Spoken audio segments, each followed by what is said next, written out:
Good morning, everyone. Good morning. Good morning, and thank you for being here. Would you please rise if you're willing and able to sing our first hymn? Voices still and small.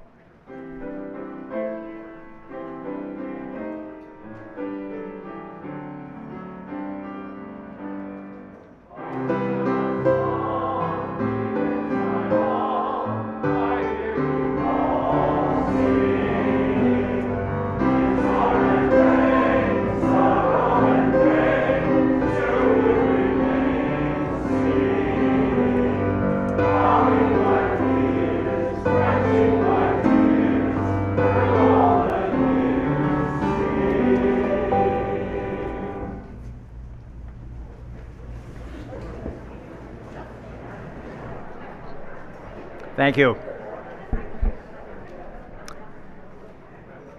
Good morning and welcome. I'm Rick Sandler. I am the chair of the Ministerial Search Committee, and we have a very, very exciting week this week. This is an exciting week in the history of our church. Candidate Week, which is what this week is known as, is supposed to be a rare occurrence for a church.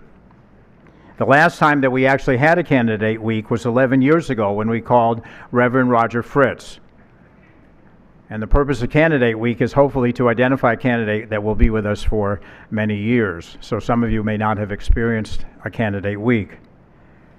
When our search committee first got together, and in one of our initial meetings, we said, gosh, we just wish we could find a Jewish CPA from New York City to lead our church. And guess what?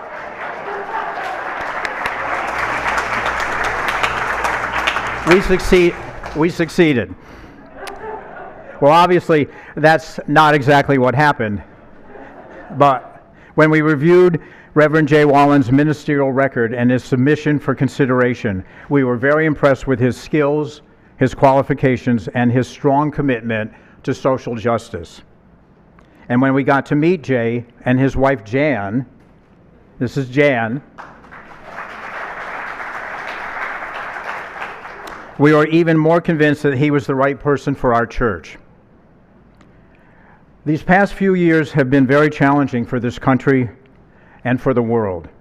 Not only have we seen a pandemic that has taken almost 1 million Americans, we've also seen the storming of our Capitol by people determined to undo a fair election. We've seen black men killed in innocent traffic stops. We've seen a devastating war in the Ukraine. We've seen a madman shooting people in a New York subway. I could go on and on. During this time, We've lost many members of this church. Some have died, some have moved away, some have lost interest while we were closed. Reverend Doug and Reverends Beth and Bud have done an able job of holding UUCS together.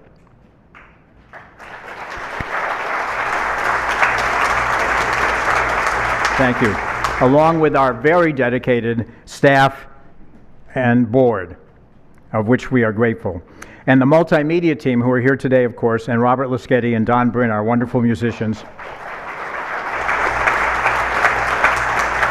And Catherine Bonner, our Director of Religious Education, and many, many others.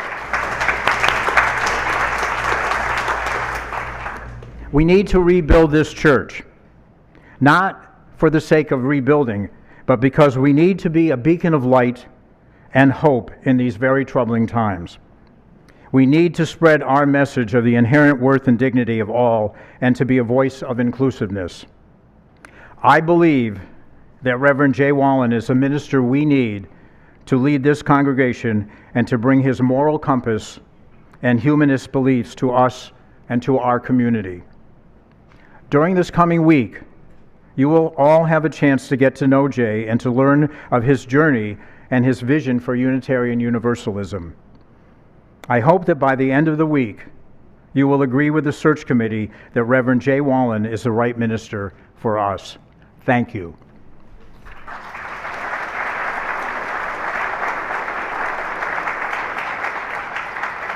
you.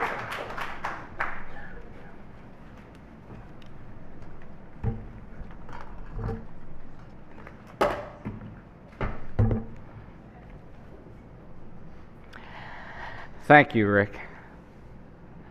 I am Jay Wolin.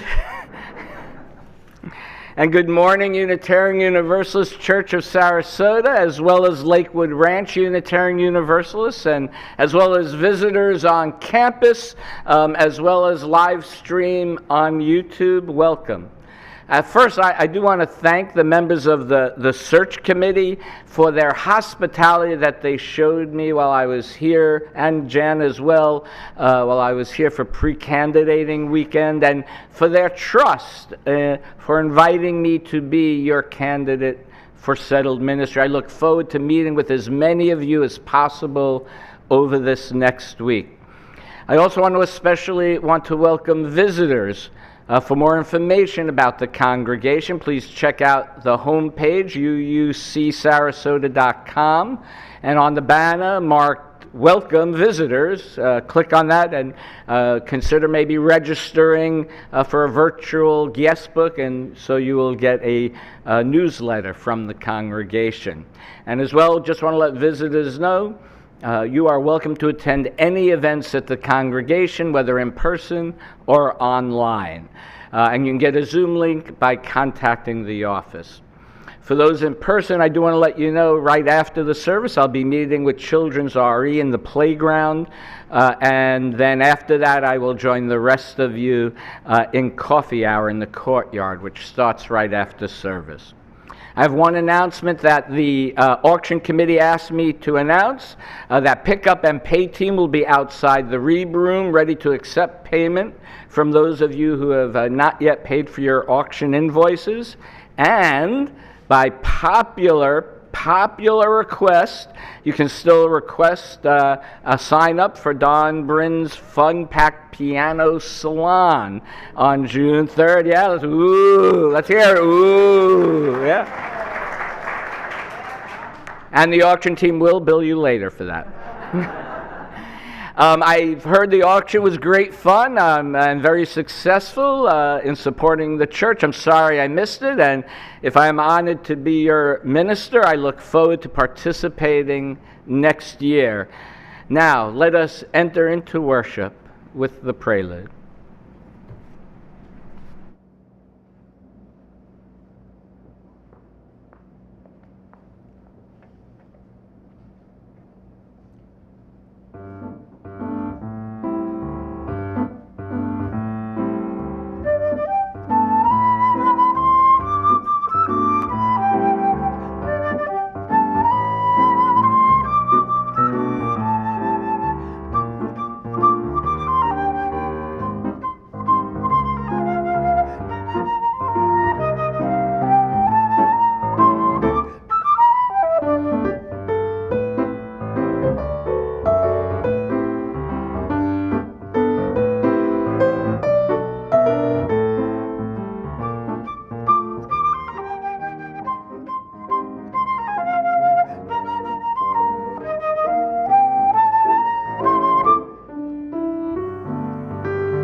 Thank you. Our special thanks there for Betsy Traba, who has served as the principal flutist of the Sarasota Orchestra and the Sarasota Wind Quintet since 1993.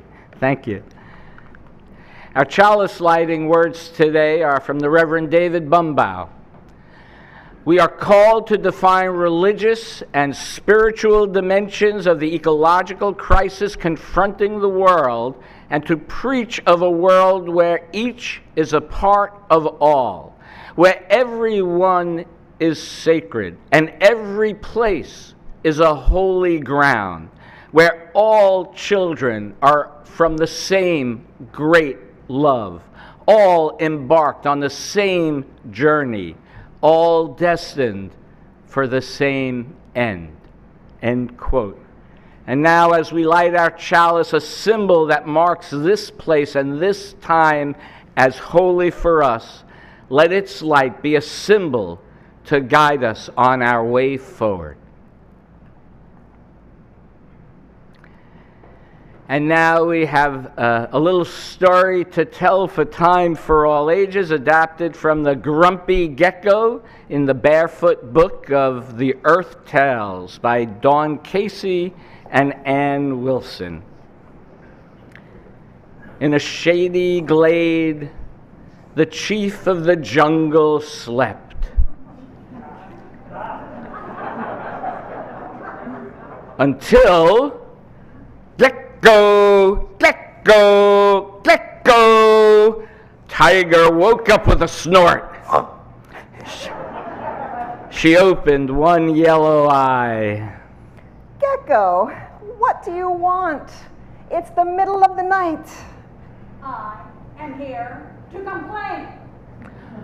What could Gecko the lizard have to complain about? She spent most of her time lazing around, just sleeping and eating. Even when she was hungry, all she had to do was flick out her tongue and lick up a mosquito. So Tiger asked, What's troubling you? Oh, my gosh. My gosh, those fireflies all night long. Flicker here, flicker there. I cannot sleep. I haven't slept for days, and when I don't sleep, I get super grumpy. Okay. You are king of the jungle. Go do something about it. Fine. I will talk to the fireflies. Tiger sighed and set off to find the fireflies. Wading through the wet paddy fields, the night vibrated with chirps and croaks of frogs and the trills of a million insects. And above the paddies, the fireflies flickered and flashed, and Tiger called, Fireflies! Gecko says you have been disturbing his sleep, flashing and flickering all night long. Is this true? Well, we do flash all night, but we don't want to disturb anyone. We're just passing on Woodpecker's message. We heard him drumming out a warning. Oh, I see. Well, then I better talk to Woodpecker. At the edge of the paddies, Tiger found Woodpecker drumming against a mangrove tree. Rat-a-tat-tat, rat-a-tat-tat, rat-a-tat-tat. And Tiger winced at the noise. Oh, Woodpecker, the fireflies say you've been tapping and rapping, rapping and tapping all night long, drumming out a warning. Is this true? Of course, I provide a great service. Clearly my efforts are not appreciated.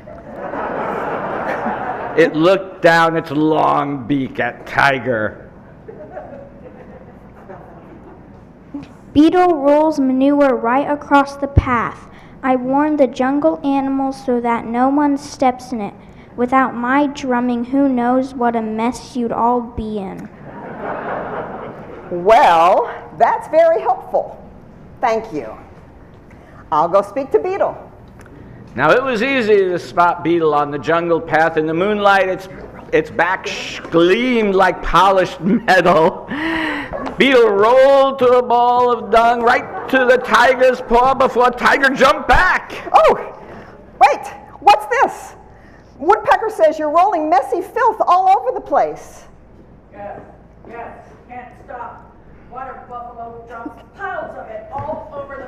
Away. There'll be muck everywhere. Excuse me, Sugar. Tiger lifted her paws again, and Beetle bustled past. Bustle. Tiger sighed, knowing he would need to go find Buffalo. Tiger found Buffalo asleep in a pool of mud. Buffalo! Tiger roared. Buffalo woke with a start. Beetle says you've been leaving your manure all over the path. Is that true? Well, yes, it is. I leave my manure all over the path because rain washes holes in the path. And if I don't target and do what I can, there's going to be holes there and people are going to trip and fall. People get hurt. Well, I see. That's very thoughtful of you, Buffalo. I aim to please. Tiger's tail twitched. She beginning to lose patience. She sighed, knowing she would have to hear what Rain has to say. And Tiger set off for Mount Dagung, the highest peak in the jungle and home of Rain.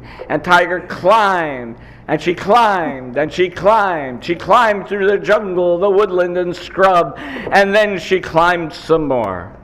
At last, her claws clattered onto the smooth grass of the mountain peak, and she stopped to catch her breath. She looked down the mountain. The sun was rising, and Tiger stared. Jungle spread out for miles around, flamboyant with flowers, wild orchids and climbing lilies, trumpets of violet blue and starbursts of brilliant flame red. And Tiger sniffed. She smelt jasmine and lang-lang and frangipani. She swiveled her ears. She heard newborn streams trickling and tinkling. And below the jungle, on the green gold steps of the paddy fields, she could just make out the faint flicker and flash of the fireflies. No need to ask why the rain rains. She cooled her paws in a stream and watched for a while. She watched the water journey from mountain to sea, sustaining every living thing on its way, even the tiniest mosquito. And Tiger plunged her muzzle into the clear, fresh water and drank. She began the long journey down the mountain and through the forests and jungles and paddies to find Gecko. And it was dusk by the time the Tiger found the lizard again. Well, did you talk to the fireflies? Because they're still flickering on and off and on and off, and I haven't been able to sleep. Gecko, listen carefully. The fireflies flash to pass on Woodpecker's warning. Woodpecker warns everyone not to step in Beetle's dung. Beetle clears up the excess dung left by the mighty Buffalo. Buffalo leaves manure on the path to fill up the holes made by rain. Rain makes holes in the path that they create to fill streams and lakes and puddles. Puddles where mosquitoes live. Oh. Gecko, what do you eat? Mosquitoes? So, yes. If the rain wasn't put, if the water buffalo didn't fill up all those holes, then then the dung beetles wouldn't have to get along, right. and then the woodpecker wouldn't have to rat-a-tat. Yeah, you're getting it. Oh, and the fireflies wouldn't have to flicker. Yes, Gecko. But then I would have nothing to eat. Exactly. Gecko, everything in this world is connected. You and the fireflies have to learn to live in peace. So Gecko stuck herself upside down underneath the branch of a tree. She closed her eyes and she went to sleep. The fireflies flickered and flashed, and Tiger snored. Let's give them all our participants, a round of applause.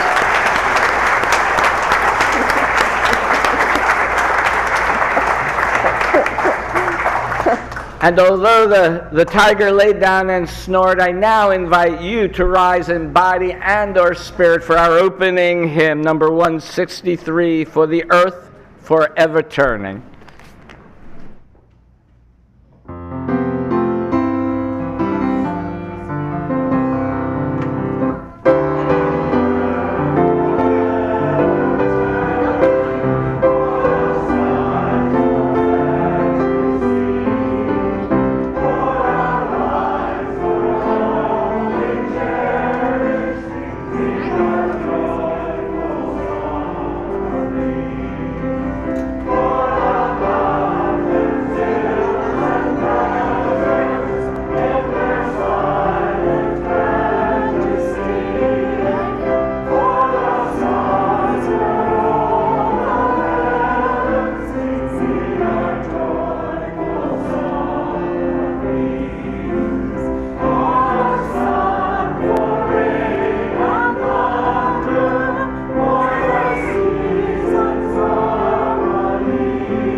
So now I invite all the children and youth, if they want to go to religious education, to join Catherine Bana out in the courtyard in the back.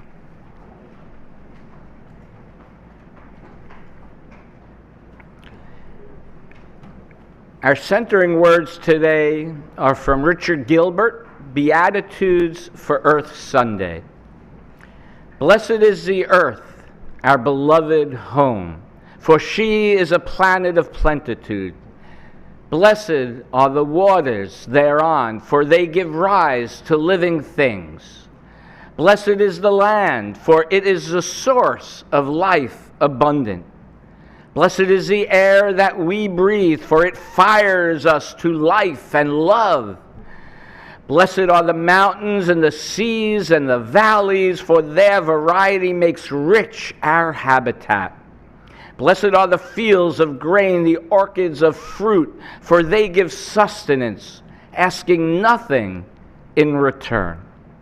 Blessed are the dwellers on earth, for they cherish the privilege of living on it.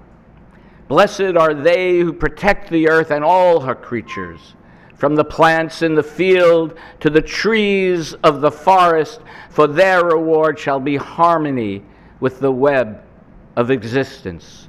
Rejoice and be glad, for the earth and her people are one. Now I invite all of us to just take a breath in, deep breath in, and let it out. And let us breathe in and out slowly, focusing on our breath, listening to the silence that is within us, imagining maybe an image of nature that rises up from our subconscious, something beautiful that we have found. Let us now dwell on this in this moment of silence.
Vietnamese Buddhist monk Thich Nhat Hanh often wrote about the concept of interbeing.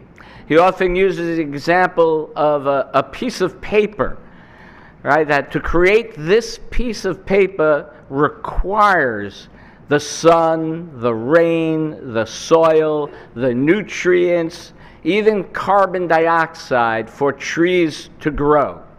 It requires the logger to cut down the tree. It requires a machine to process it, the store to sell it. And without any of those things, I would not have this piece of paper here. And so I would not have it. And so the earth and I and this piece of paper are directly connected. Similar, as a congregation, it requires many things interbeing to be a vibrant, transformative community, including creative programming, compassionate communication, and copious amounts of generosity. Generosity of spirit, generosity of time, and yes, generosity of treasures. And it is with that thought in mind that we will now take our offering. Please be as generous as you can. If you're watching on YouTube, there's a link right below the video for making a donation as well. We want everyone to feel included in this. Thank you.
Our reading today is an excerpt from The Pale Blue Dot by Carl Sagan.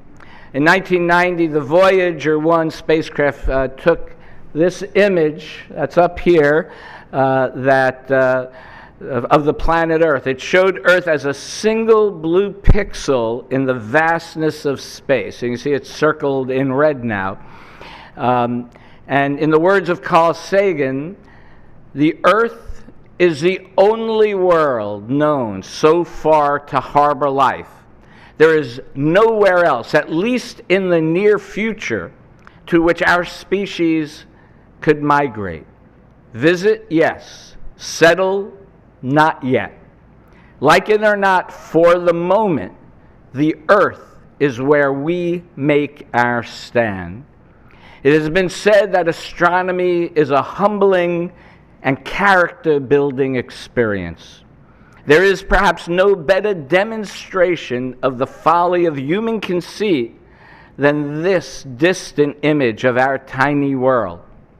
To me, it underscores our responsibility to deal more kindly with one another and to preserve and cherish the pale blue dot, the only home we have ever known.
So, when I was in adolescence, my parents would always loudly remind me to turn off the lights when I left the room. My mother would always say, "Do you think you own Con Edison?"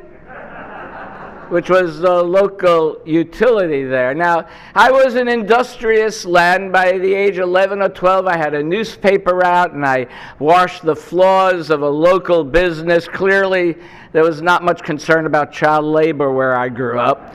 But anyway, I saved up enough money, and I asked my grandfather to buy me a share of Con Edison stock. Right. You can guess where this is going. So after I received the certificate, right, I went around the house turning on all the lights, just waiting. I was just waiting for that moment, and it didn't take long. So you think you own Con Edison? Well, as a matter of fact, I do. And I pulled out my stock certificate. And, well, let's just say things did not go exactly as I had planned after that. But the lesson I learned that day was that just because I can do a thing like turning on all the lights doesn't mean I should do a thing like turning on all the lights. And I also learned very clearly that there are consequences to the actions that I take. But often our actions come out of our habits. And so it's important to understand where our habits originate from. We're especially talking today on Earth Day or about Earth Day regarding the environment. So I grew up in the Bronx in New York City. I know I have met a few other people here and an old neighbor here actually this morning who grew up in the Bronx. And with its, I grew up there with its concrete streets, its concrete buildings, and its concrete attitudes in many cases. But sometimes being in such an urban environment is when you learn to appreciate the things that you don't have. Every piece of green space became a sacred space. And I would be remiss if I didn't speak about the green spaces in my life growing up. I was fortunate to have lived near one of the greatest zoos in the world, the Bronx Zoo, yeah. I would quite often spend afternoons there, not necessarily in the zoo, but in its surrounding park where the Bronx River flowed, and there was a little waterfall. That's the waterfall, all right. We also had a world-renowned botanical garden there. And I have vivid memories of falling asleep at night on a blanket, staring up at the stars while the New York City Metropolitan Opera would give a free summer concert there every year among the sweet fragrances of the garden. You know, we're often looking for intellectual reasons, right, why we should be environmentally sensitive. Society is often looking for cold, hard facts that are logical and point to the proof that we as humans are damaging the environment. But nature, in and of itself, invokes in us an emotion, on an emotional level. Nature can be the common ground for all people, right? It's something we can all understand no matter what background that we have or where we grew up, right? Who is not moved by a sunrise or a sunset when looking out on the horizon, or watching the tide of the ocean ebb and flow, or the Gulf, or staring at the stars at night? We must maintain and nurture this wonderful gift that we have been given. And we need to realize that it has been a gift that we have been given. Also, nature tends as well to follow a causal, logical process, right? If you sow, it will reap, right? If you pollute, it will be destroyed. I believe in an ecological theology that should be embraced as more and more devastation to our physical planet becomes apparent. Our society will break down if we do not care for and love this planet. And although there are some fascinating inventions, I read about them all the time about, capturing all the carbon dioxide in the atmosphere. He has ways to deal with climate change. But we cannot wait for the next great invention to save Earth, right? Technology alone will not save us, because we have seen new technologies being used to both create and to destroy, right? So we need to act to heal the earth and to recognize that the earth can heal us as well. We must start to understand that it is in our best interest to live out our lives in harmony with the planet and not look at it as a resource to be plundered. And if we do not integrate our interdependent environmental theology into our day-to-day lives, right, we will lose the beauty and wonder of nature. So today we worship in recognition of Earth Day. And what does it really mean to us? There are many to whom this symbolizes an impassioned need for our society to wake up and change how we live in the world in order to preserve the world for future generations. And I understand this congregation renewed its Green Sanctuary designation within the Unitarian Universalist Association, and that is an outward expression of your inward values.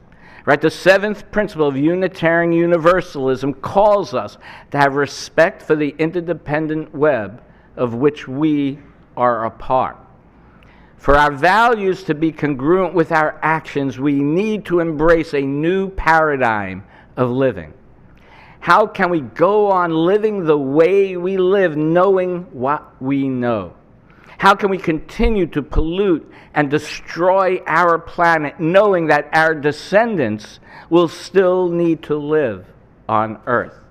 We dream of the Garden of Eden, right? But we should realize we are already living in Eden, and we are destroying it as we speak. This world has such diverse and beautiful ecosystem. It really is just amazing. In some mysterious way, nature is built to sustain itself. But these are the theological questions that keep me up. Will humanity evolve to thrive as a partner with nature versus evolving separately from nature? Is the human species created in a way to dominate, or is it just another species among many within the larger ecosystem? So let us look at the traits that gives humanity the best chance to survive as a species. The primary trait, I believe, is humanity's adaptive ability to live in harmony with nature. Humanity needs to balance that sort of emotional response that I talked about to nature with our cognitive abilities. It's not either or, it's both and. We tend to see the past as prologue, but our cognitive abilities can lead us to a new way of being and living that is in harmony with each other and with nature. My belief is that our species will learn that by working in accord with each other and nature, that we are more likely to survive as a species. And sadly, it may take a calamity to make us accept this. Maybe it will take 100 calamities to accept this. And hopefully, we won't be all dead before we embrace it. Maybe it'll take another 1,000 or 100,000 years, but we have to start now. We can't change the past, or at least we've not figured out yet how to do that. And the butterfly effect, it gets all very confusing with that. So what can we do now? Well, Unitarian Universalism points us to a different way of living. We do not accept age-old text as literal, and as Unitarian theologian James Luther Adams wrote, Revelation is ongoing. We look to the future that is better. Not some far-off future in some mystical planet, but a future on this planet.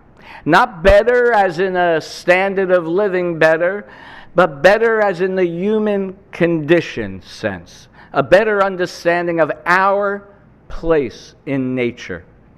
Will only people who can withstand pollution or nuclear waste survive, like in all those apocalyptical zombie movies that come out, seem like every week now? Or will we change how we live in the world so that natural selection results in a different outcome? And this is, I say our vision, but my vision for the future, that the choices we make will create the world that we dream about.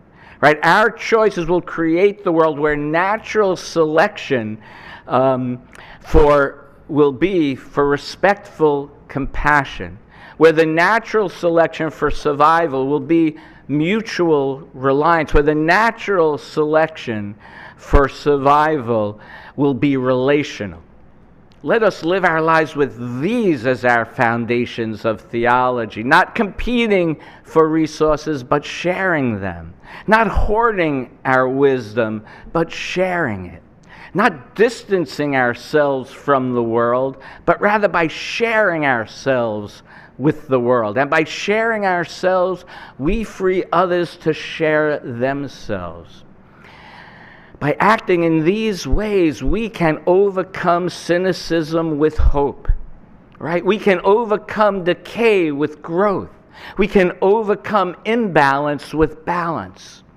We, as a society, often don't adapt until it is far too late.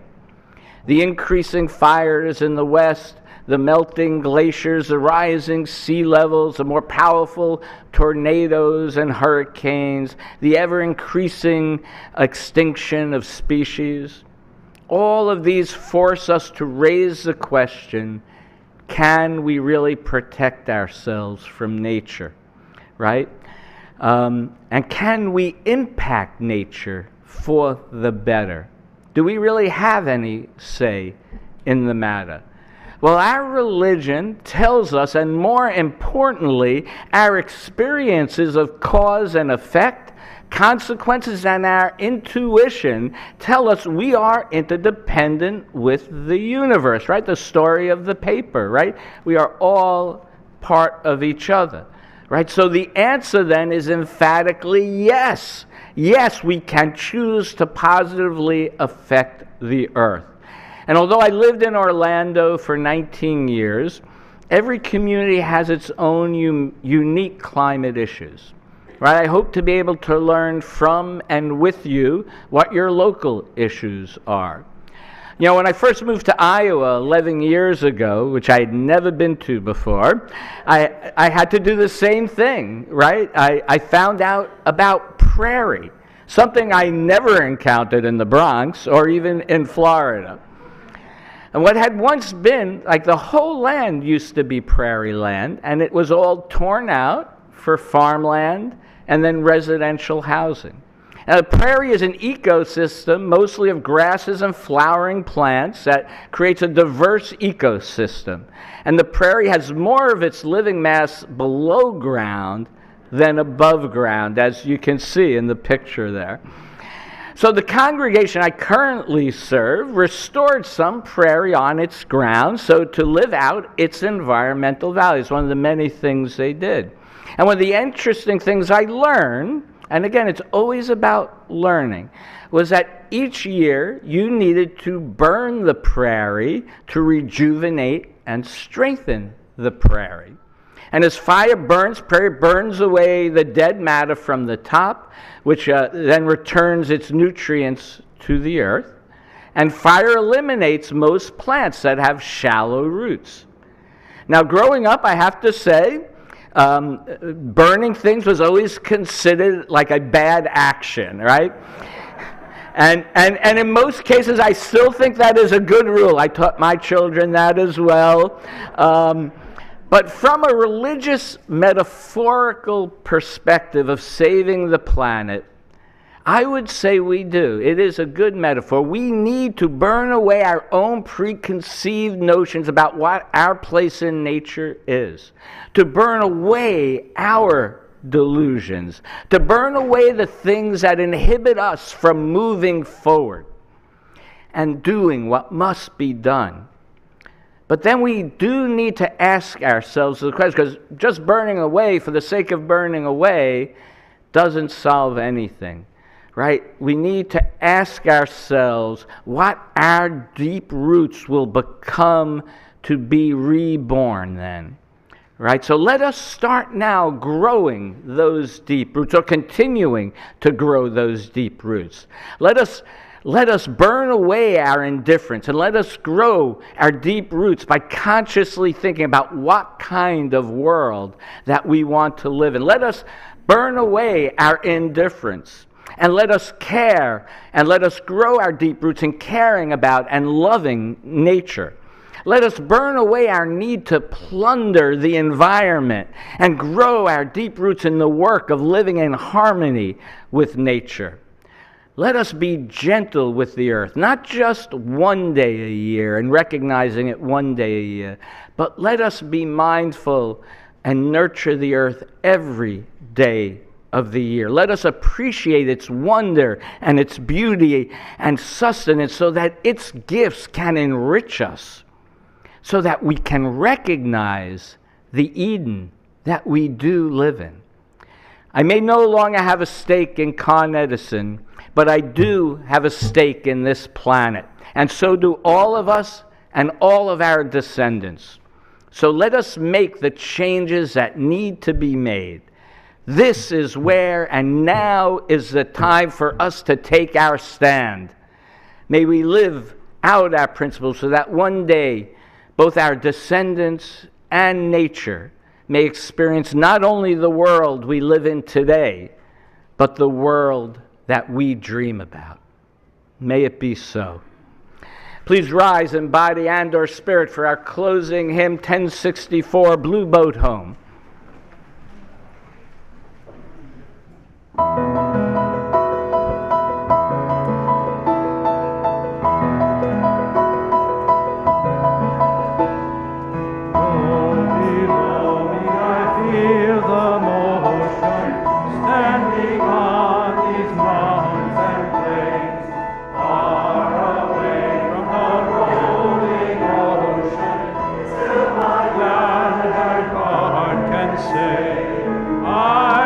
Sailing all my life now, never harbor or port have I known. Wide universe is the ocean I travel, and the earth is my blue boat home.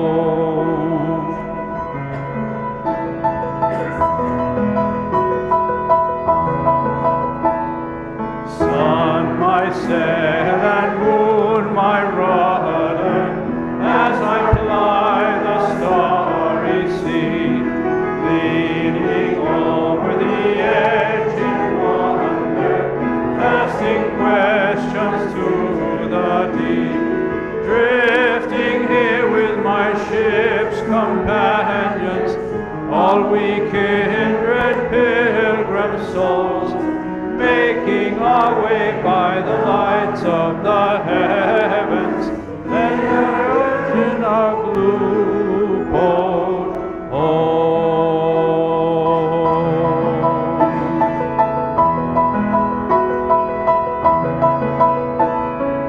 I give thanks to the waves upholding me, and the great wind urging me on. Read the infinite sea before me, sing the sky my sailor's song. I was born upon the fathoms, never harbor or port have I known. The wide universe is the ocean I travel, and the earth is my blue boat home.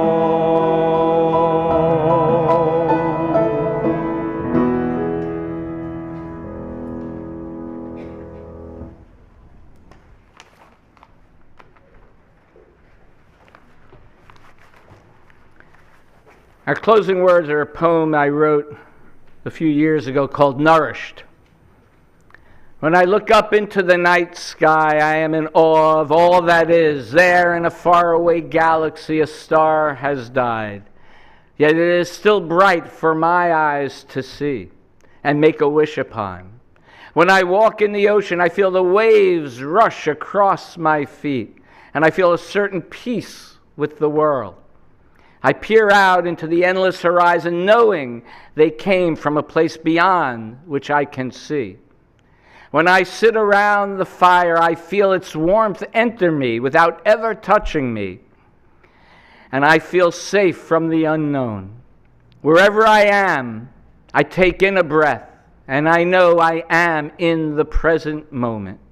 And all of the wonders that move us and make us feel alive and make us dream and make us wonder, let us protect them so that my children, your children, everybody's children, my grandchildren, your grandchildren, everybody's grandchildren, for generations upon generation will also have a chance to look beyond the horizon and marvel at the wonder of existence and continue to be nourished by our home, the earth.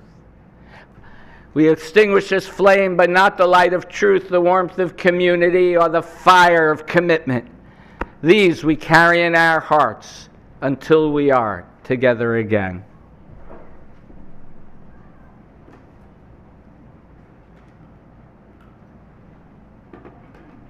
Thank you all for your presence here today, and I look forward to spending more time with you this week. Thank you all. Thank you.